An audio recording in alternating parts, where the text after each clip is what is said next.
वज़ीर-ए-आज़म मोदी ने किया पीएम म्यूजियम का इफ्तिताह। म्यूजियम में नेहरू से लेकर अब तक के पीएम की जिंदगी के कारनामों की मिलेगी जानकारी। बाबा साहेब भीमराव अम्बेडकर का 131वीं यौम पैदाइश आज संसद भवन आते में सदर जमहूरिया और पीएम समेत तमाम अरकान पार्लियामेंट ने पेश किया ख्वाजा अकीदत। बाबा साहेब की यौम पैदाइश पर बीजेपी के कई प्रोग्राम, सीएम योगी और मायावती ने पेश किया ख्वाजा अकीदत। बैसाखी पर सीएम योगी ने गुरुद्वारा जाकर टेका मत्था, कहा ऐसे प्रोग्राम हमें अपने आबा व अजदाद के ताउन को दिलाते हैं याद। अजान की आवाज़ सुनकर यूपी के डिप्टी सीएम ब्रजेश पाठक ने रोकी स्पीच। लखनऊ के इंदिरा नगर में दी रहती स्पीच। बिहार कांग्रेस के सदर मदन मोहन झा ने दिया इस्तीफा। दिल्ली में आला कमान को सौंपा इस्तीफा। सदर के तौर पर पूरी हो चुकी है मुद्दत कार। महंगाई पर बिहार में पोस्टर वार शुरू। आरजेडी ने पोस्टर में मरकजी और रियासती हुकूमत पर की तनकीद। डबल इंजन की सरकार को बताया नाकाम। आम आदमी पार्टी में शामिल हुए गुजरात कांग्रेस के कई सीनियर लीडर। अरविंद केजरीवाल और आम आदमी पार्टी की पॉलिसी से मुतासिर होकर लिया फैसला।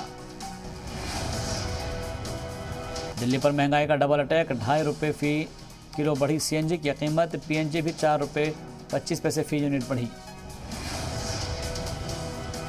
आज से लगातार 4 दिन तक बंद रहेंगे बैंक। कुछ शहरों में अलग अलग छुट्टियों के सबब बैंक 4 दिन तक रहेंगे बंद।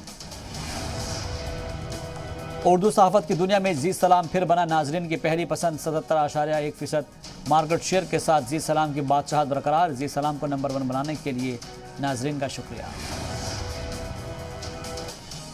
पाकिस्तान के साबिक पीएम इमरान खान ने पेशावर में रैली में दिखाया दम। नौजवानों से पीएम शहबाज शरीफ के खिलाफ सोशल मीडिया के जरिए आवाज़ उठाने की अपील की।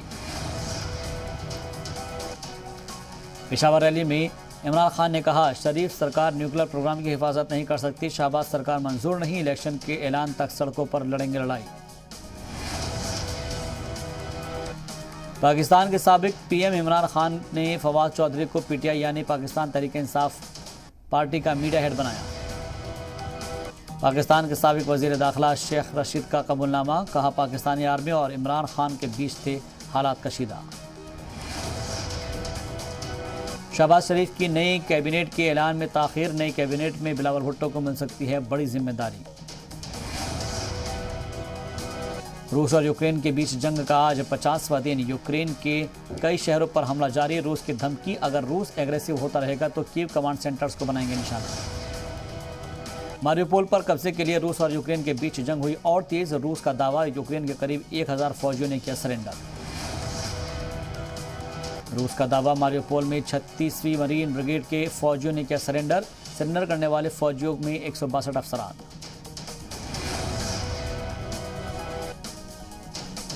रूस के खिलाफ लड़ाई में यूक्रेन के साथ खड़ा है अमेरिका। यूक्रेन को अब तक 1.7 अरब डॉलर से ज़्यादा की मदद। श्रीलंका की राजधानी कोलंबो में सदर राजपक्षे के खिलाफ मुजाहरा जारी। लोगों ने गोटा गो बैक के लगाए नारे। बढ़ते माशी बुरान के सबब सड़कों पर उतरे लोग। इंडोनेशिया के सुराबाया में एक शॉपिंग सेंटर में लगी आग। इमारत की ऊपरी मंजिलों पर आग से करोड़ों का नुकसान। न्यू मैक्सिको के जंगल में लगी आग ने मचाई तबाही। आग से धुएं के गुबार उठे। दर्जनों घर जलकर हुए खाक। स्कूल और कई अहम इदारे भी बंद किए गए। आज रणबीर कपूर और आलिया भट्ट की शादी। घर पर डगा बॉलीवुड सितारों का जमावड़ा। वास्तु अपार्टमेंट में होगी दोनों की शादी। कल हुई थी रणबीर आलिया की मेहंदी सेरेमनी। करण जौहर समेत कई बॉलीवुड स्टार्स हुए शामिल।